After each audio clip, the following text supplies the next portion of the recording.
Gloire à Dieu. Ce matin encore, il nous fait la grâce de nous retrouver autour de sa parole. Nous bénissons le Seigneur pour son amour pour chacun d'entre nous dans vos différents foyers. Nous rendons gloire à Dieu pour vos vies, pour la protection qu'il nous accorde toute la semaine. Il nous accorde dans allers-retours. Ce matin, il nous fait la grâce de nous retrouver pour étudier sa parole. Nous bénissons le Seigneur pour cela. Le dimanche dernier, nous avions abordé la leçon 22 qui nous parlait des couches vulnérables dans l'Église. Ce matin, nous allons poursuivre en déclinant les derniers points. Il s'agit de la responsabilité physique et matérielle et enfin de la responsabilité des couches vulnérables en matière d'adoration. Nous allons prier le Seigneur. Éternel, Dieu de toute puissance, de toute gloire, nous te bénissons, Papa, pour ce jour merveilleux que tu nous offres. Nous te bénissons pour la vie des uns et des autres dans leur foyer, partout où ils sont, Seigneur. Nous te rendons gloire de ce que, Père, c'est toi qui veilles sur nous, c'est toi qui nous accordes ta protection, c'est toi qui nous accordes ta grâce. Ce matin, Papa, nous voudrions t'invoquer encore une fois. Demander à ce que ton Esprit Saint vienne nous diriger, que ton Esprit Saint vienne se reposer sur nos vies. Et aide-nous, Papa, à comprendre ta parole. Aide-nous, Seigneur, à l'intégrer à notre vie et à agir conformément à ta parole, Seigneur. Éternel, viens, Papa, diriger toutes choses. Viens nous conduire dans ton amour et éclaire nos esprits. Ouvre nos entendements, ouvre nos pensées, afin que nous puissions comprendre l'essence de ce que tu veux nous communiquer ce jour. Béni sois-tu, Éternel, pour tout ce que tu fais. En le nom de Jésus, nous avons prié. Amen. Bénissons encore une fois le Seigneur. Nous avions abordé la leçon concernant les couches vulnérables dans l'Église. Et nous avions défini ce que nous entendons par les couches vulnérables. Quels sont ceux que nous appelons les personnes vulnérables? Et nous avions dit que ce sont des personnes qui sont livrées à eux-mêmes, qui sont livrées aux aléas, aux problèmes de la société. Ce sont des personnes à qui la société impose diverses agressions. Et nous avions parlé essentiellement de 3 catégories de personnes: les mineurs, les handicapés et enfin les personnes âgées. Et dans notre déclinaison de ceux que nous considérons comme personnes vulnérables dans l'Église, nous avions parlé des veuves et des orphelins. Et la parole de Dieu nous a fait comprendre dans 1 Timothée 5, les versets 3, d'honorer les veuves qui sont véritablement veuves.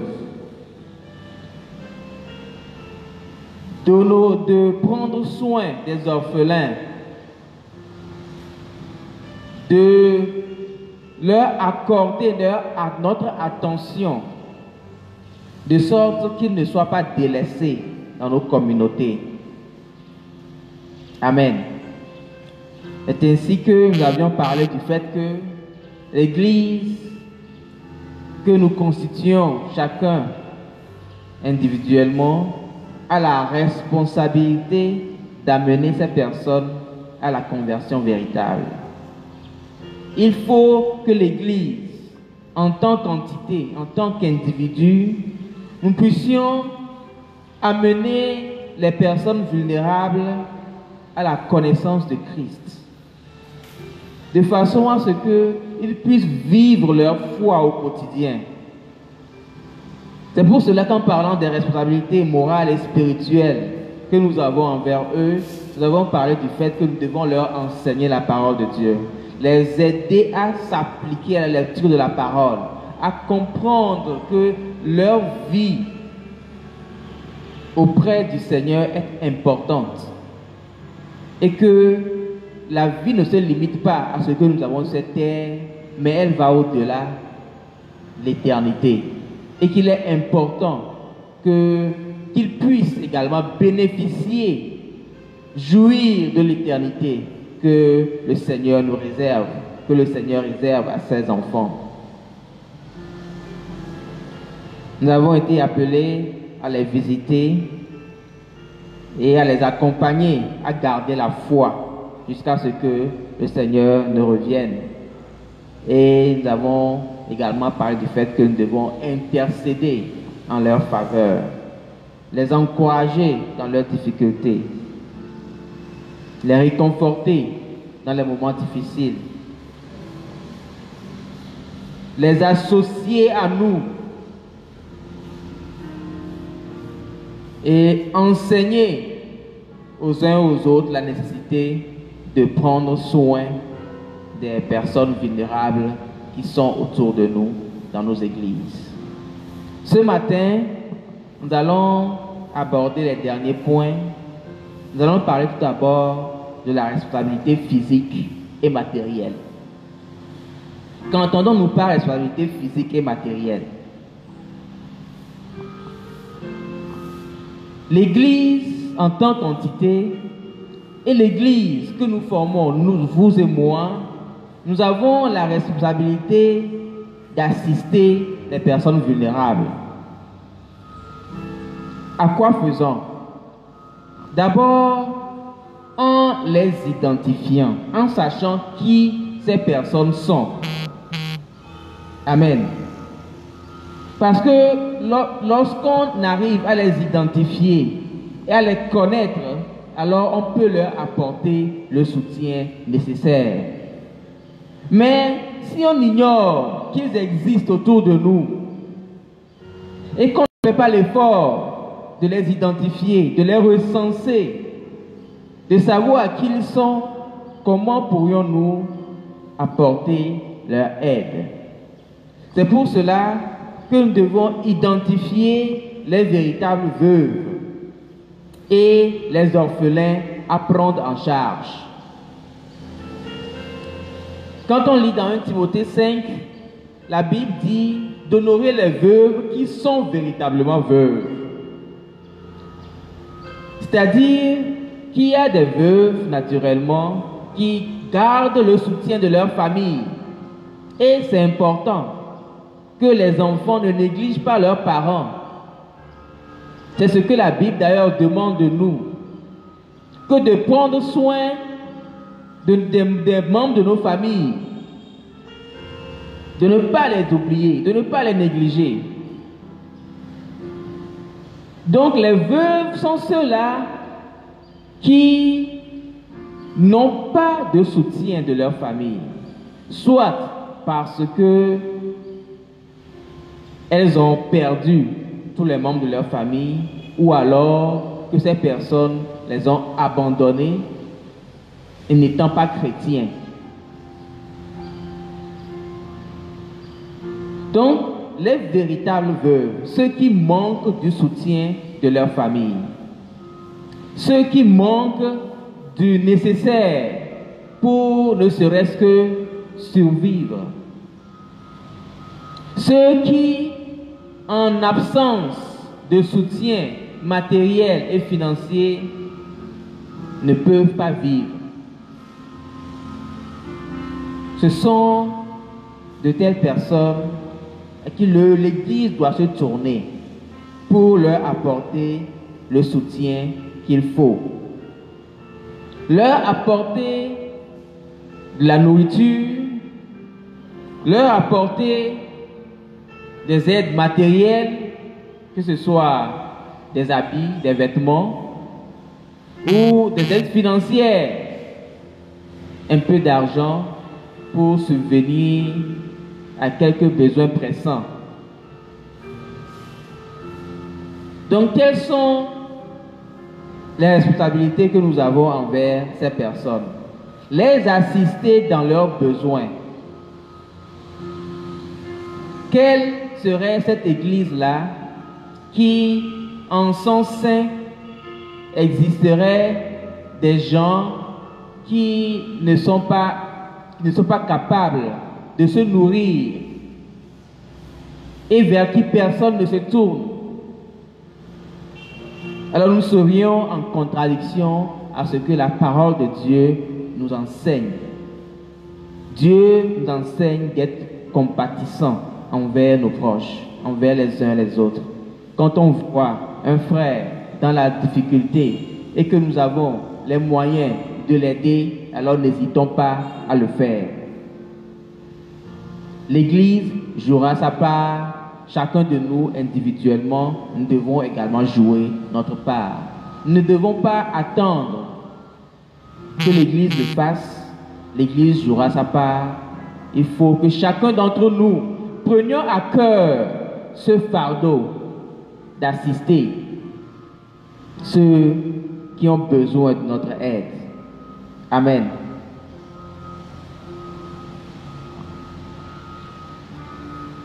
Donc, apporter de temps en temps une aide alimentaire, matérielle, financière à ces personnes.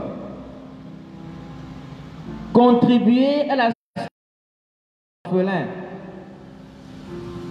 Voici encore quelque chose que nous devons penser à faire. Les orphelins, les personnes qui ont besoin d'assistance, des enfants qui ont besoin d'assistance. Bientôt, la rentrée scolaire. La date a été annoncée pour novembre, début novembre. Début novembre. Et lorsque les enfants vont se mettre sur le chemin de l'école, les orphelins n'ayant pas de moyens, n'ayant pas de ressources, devront-ils rester à la maison? Non. Ils ont besoin de notre soutien, de notre apport. Amen. C'est à cela qu'on reconnaît les gens qui sont attachés à servir le Seigneur, à refléter l'image de Christ. Les orphelins ont besoin de notre assistance, ne serait-ce que pour leur éducation. Pour leur permettre, en grandissant, d'acquérir des compétences qui leur permettront de se réaliser plus tard. Donc, nous avons le devoir, d'ici la rentrée, d'apporter, ne serait-ce un bic, un cahier, un livre, à ceux que nous connaissons autour de nous, qui manquent de soutien pour aller à l'école. Pensons à ceux qui manquent de moyens. La vie chrétienne est faite de ces genres d'attention. C'est ces genres d'attention. Et il faut que le chrétien puisse être engagé dans cette démarche-là. Permettre l'accès facile aux handicapés moteurs, par exemple. Leur permettre un accès facile pour l'Église. C'est également leur faciliter, prendre en compte leurs soucis, leur faciliter l'accès à l'Église pour communier avec les frères. Malheureusement, ces derniers temps, nous sommes privés de culte ensemble, mais cela est important à observer, afin que lorsque les églises enfin rouvriront, que eux aussi puissent participer avec nous dans la communion fraternelle. Associer enfin les personnes vulnérables aux prises de décision les concernant. Amen. Je parlais l'autre fois du fait que les personnes vulnérables ne doivent pas être en marge de ce que nous faisons. Ils doivent être impliqués dans cela. C'est pour cela que dans le dernier point de notre leçon du jour, parlant de la responsabilité des couches vulnérables en matière d'adoration, il est important de noter que les personnes vulnérables sont appelées à se présenter à Dieu comme des adorateurs équilibrés. C'est ainsi qu'ils doivent s'engager à servir et à adorer Dieu de tout leur cœur. Comme le rappelle Deutéronome 6:5, où il est dit, tu dois aimer le Seigneur ton Dieu de tout ton cœur, de toute ton âme, de toute ta force. Amen. Aimer son Dieu de tout son cœur, de toute son âme, de toute sa force. Cela est évident pour toute personne qui veut servir le Seigneur. Donc les personnes vulnérables doivent également s'engager à servir. Placer leur confiance en Dieu. Participer aux activités de l'Église. Nous parlons du fait qu'ils doivent être associés aux activités. Ils doivent être des personnes à part entière qui sont impliquées dans les activités de la communauté, de l'Église.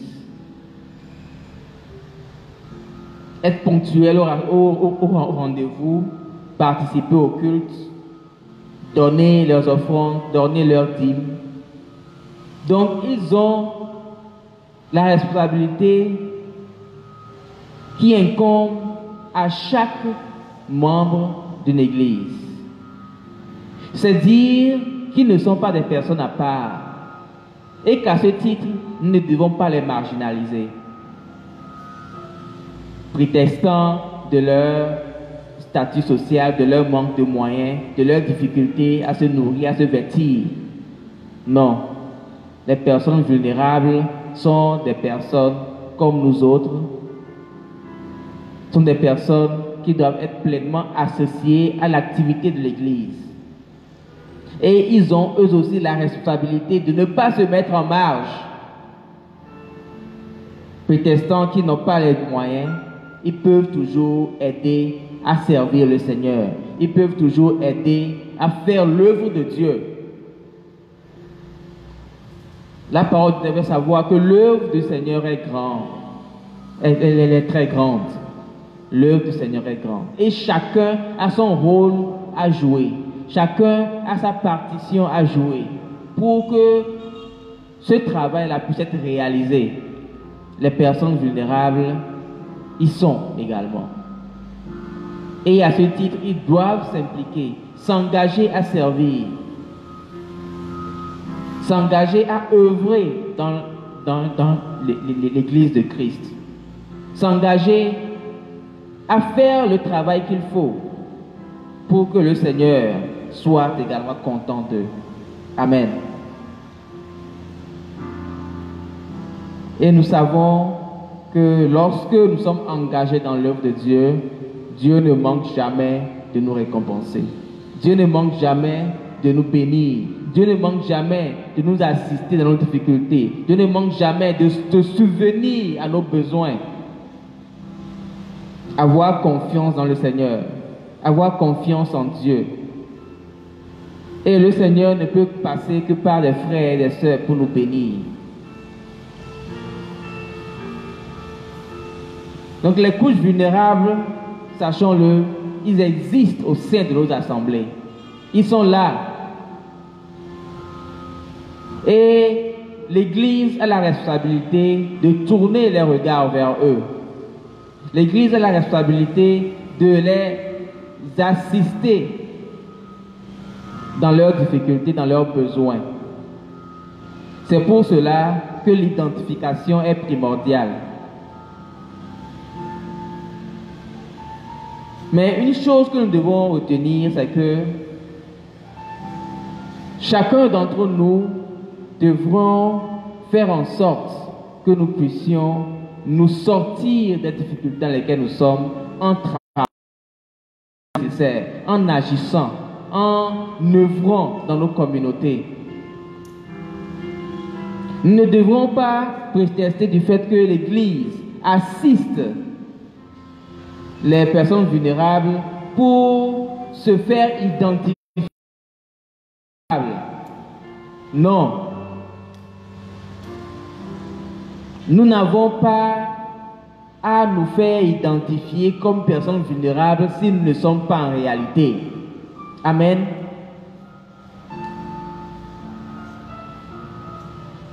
Parce que lorsque nous nous engageons sur ce chemin, nous attirons, plutôt que la bénédiction, nous attirons sur nous la malédiction.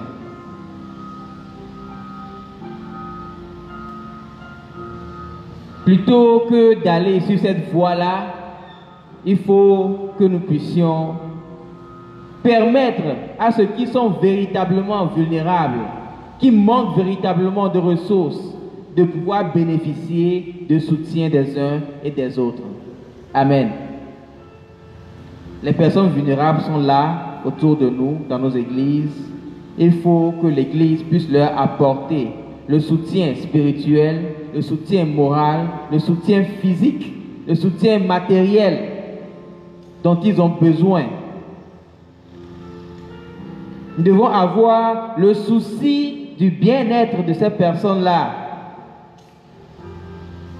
Et en ayant ce souci, alors le ciel, le Seigneur aussi sera favorable à notre endroit, dans nos difficultés. C'est ce que nous rappelle Proverbe 21, le verset 13. Si nous lisons Proverbe 21, le verset 13, la parole de Dieu dit, dans Proverbe 21, le verset 13, « Qui fait la sourde oreille au cri de l'indigent n'obtiendra pas de réponse quand il appellera au secours. » Qui fait la sourde oreille au cri de l'indigent n'obtiendra pas de réponse quand il appellera au secours. Agissons comme l'a fait Job. Job, lorsque dans Job 29, les versets 15 et 16, Job disait, « Pour l'aveugle, j'étais les yeux qui lui manquaient. Pour l'infirme, les pieds qui lui faisaient défaut. Pour les malheureux, j'étais devenu un père. Je donnais tous mes soins au cas de l'étranger. » Amen.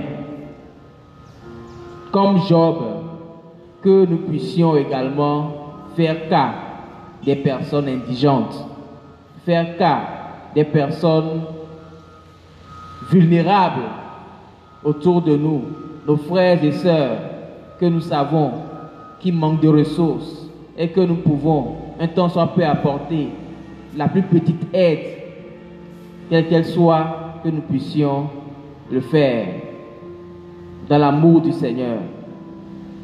Amen. Ne pas être condescendant envers eux, mais le faire dans l'amour.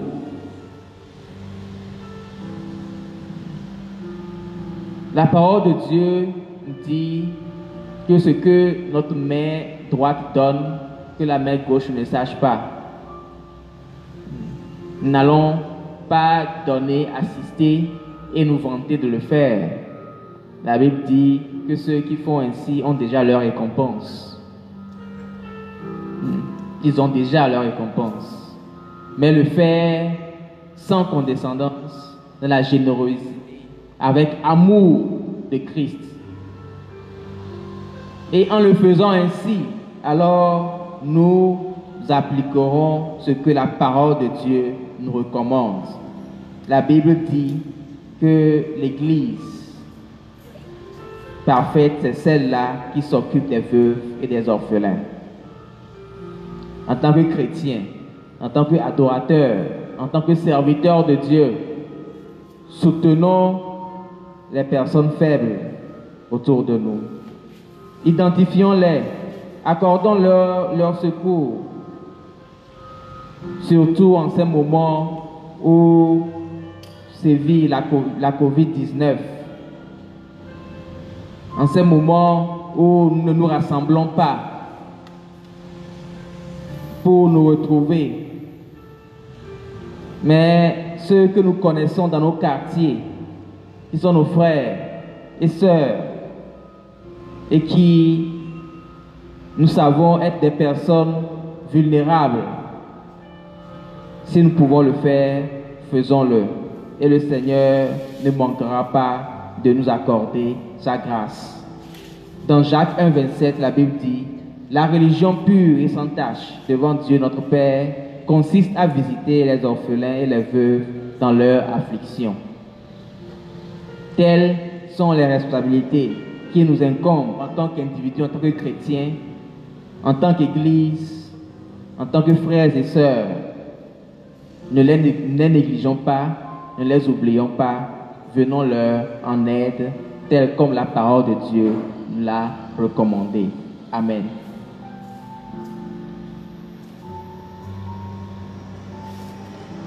Donc retenons que les couches vulnérables sont les veuves, les orphelins, les handicapés physiques et mentaux, les personnes âgées, les enfants et les autres nécessiteux. Et ils ont besoin d'assistance morale, spirituelle, matérielle et physique.